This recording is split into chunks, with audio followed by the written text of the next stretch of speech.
यीशु ने स्वर्ग के राज्य के बारे में सिखाते यात्रा की और भीड़ उसके पीछे चली। वो अभी ये नहीं जानते थे कि यीशु राजा है, पर उसने उन्हें सिखाया कि कैसे उसके राज्य के लोगों को जीवन व्यतीत करना है। यीशु ने कहा, लोग तब अच्छाई करते हैं जब उनके दिलों में अच्छाई है। लोग तब बुराई करते हैं जब बुराई उनके दिलों में है। परमेश्वर आपके दिल को अपने दिल के जैसा बनाना चाहते हैं। भोजन और कपड़ों जैसी वस्तुओं के बारे में चिंता मत करो, यीशु ने कहा। अपने जीवनों में पहले यीशु को रखो, उसकी आज्ञा का पालन करो, उस पर भरोसा करो। वो ये निश्चित करेगा कि जो आपको चाहिए वो आपके पास हो। यीशु ने ये प्रार्थना सिखाई, परमेश्वर पिता, तेरा नाम पवित्र है। जैसे आप स्वर्ग पर राज्य करते हैं, पृथ्वी पर भी राज्य करें।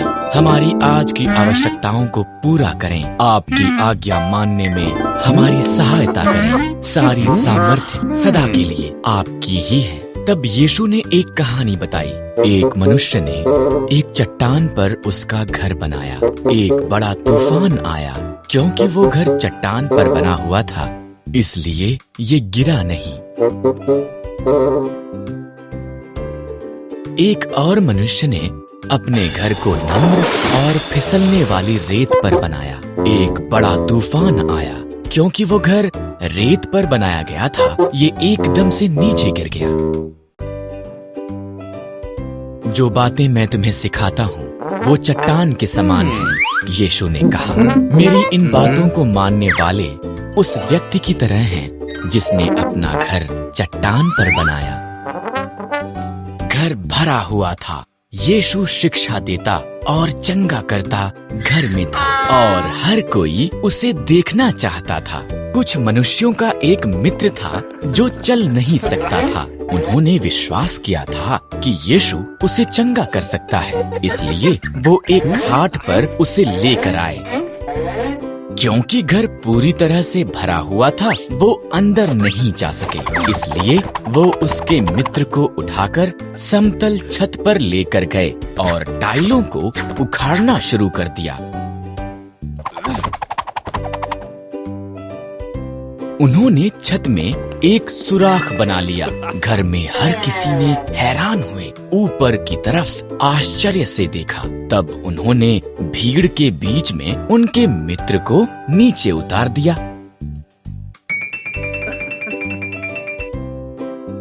उन्होंने सोचा कि यीशु उनके मित्र को चंगा करेगा। इसकी बजाय यीशु ने उससे कहा, तेरे पाप क्षमा हुए। धार्मिक अगुवे बहुत अप्रसन्न हुए थे। केवल परमेश्वर ही पाप को क्षमा कर सकता है, वो बुड़बुड़ाए। आसान क्या है? यीशु ने पूछा, एक मनुष्य के पापों को क्षमा करना या उसे चलने वाला बनाना? तुम्हें दिखाने के लिए परमेश्वर की मेरे पास पापों को क्षमा करने की शक्ति है। मैं उसकी टांगों को चंगा करूंगा। अपनी खाट उठा और घर चला जा, यीशु ने मनुष्य से कहा, और वो चल पड़ा। उसके मित्रों ने खुशी प्रकट की और इसी तरह प्रत्येक ने भी। अब पूरा घर प्रशंसा के साथ भर गया था। दुष्ट आत्माओं का नाश। यीशु और उसके शिष्य गलील के समुद्र के पार गए। वो दुष्टात्मा ग्रस्त एक मनुष्य से मिले जो कब्रिस्तान में रहता था। वो निरंतर चिल्लाता रहता और अपने आप को पत्थरों से काटता था।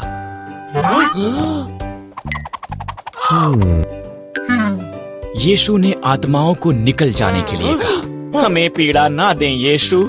आत्माओं ने रोकर कहा, मेरा नाम सेना है। उस मनुष्य ने कहा, मुझ में बहुत सी दुष्ट आत्माएं हैं।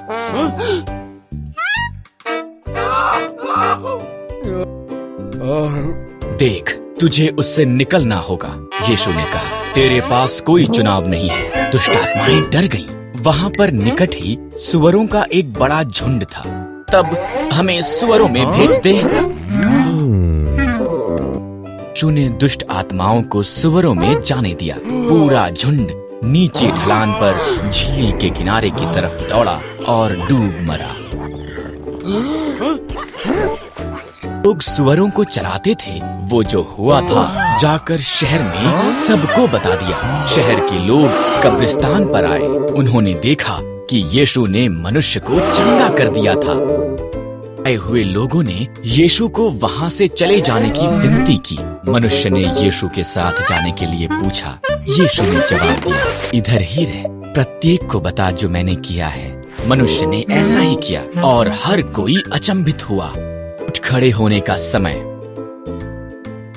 याईर, एक आराधनालय का अगुआ, यीशु के पांवों में गिर पड़ा। मेरी छोटी सी बेटी मर रही है, वो रोया। अगर तुम उस पर अपना हाथ रखो, मैं जानता हूँ कि वो चंगी हो जाएगी। भीड़ में से रास्ता बनाते वो याईर के घर से आए कुछ मनुष्यों से मिला। तेरी बेटी तो मर चुकी है, उन्होंने कहा। मत डर, यीशु ने कहा, विश्वास कर तो तेरी लड़की चंगी हो जाएगी। वो याईर के घर पहुँचे और लोगों को रोते हुए वहाँ पाया। तुम क्यों रो रहे हो? यीशु ने पूछा। लड़की मरी नहीं है, वो केवल सो रही है। लोग उस पर हंसने लगे। यीशु और उसके 3 शिष्य पतरस, याकूब और यूहन्ना याईर और उसकी पत्नी के साथ घर में गए। छोटी लड़की वहाँ पर लेटी हुई थी, ठीक वैसा ही जैसा प्रत्येक ने कहा था। यीशु ने उसका हाथ पकड़ा। तब उसने कहा, हे लड़की, उठ। और वो उठ गई। वो यहाँ तक कि पूरे कमरे में चली भी।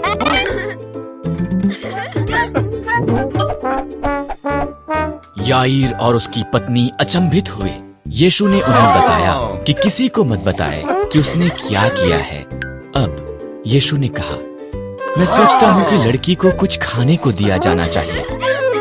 बड़ी पिकनिक। यीशु शिक्षा समाप्त कर चुका था। हर एक को भूख लग रही थी। उन्हें भोजन खरीदने के लिए भेज दे, उसके शिष्यों ने कहा। पर यीशु लोगों को दिखाना चाहता था कि वो परमेश्वर पर भरोसा कर सकते थे। क्यों ना तुम उन्हें भोजन दो? यीशु ने पूछा। उन सब के लिए भोजन खरीदने के लिए तो 1 साल का वेतन चाहिए। उसके शिष्य बोले, तुम्हारे पास कितना भोजन है? यीशु ने पूछा। यहाँ पर एक लड़का है, अंद्रियास ने कहा, जिसके पास 5 रोटी और 2 मछलियाँ हैं। यीशु मुस्कुराया, काफी है। लोगों को कहो कि घास पर बैठ जाएं। इस तरह लोग सब तरफ पहाड़ के पास बैठ गए। यीशु ने रोटी और मछली के लिए धन्यवाद किया। तब उसने सबको देने के लिए उन रोटियों को तोड़कर शिष्यों को दिया। यीशु के शिष्यों ने रोटी और मछली पूरी भीड़ को दे दी। वहाँ पर 5000 पुरुष और बहुत सी स्त्रियाँ और बच्चे भी थे। सबने भर पेट खाया।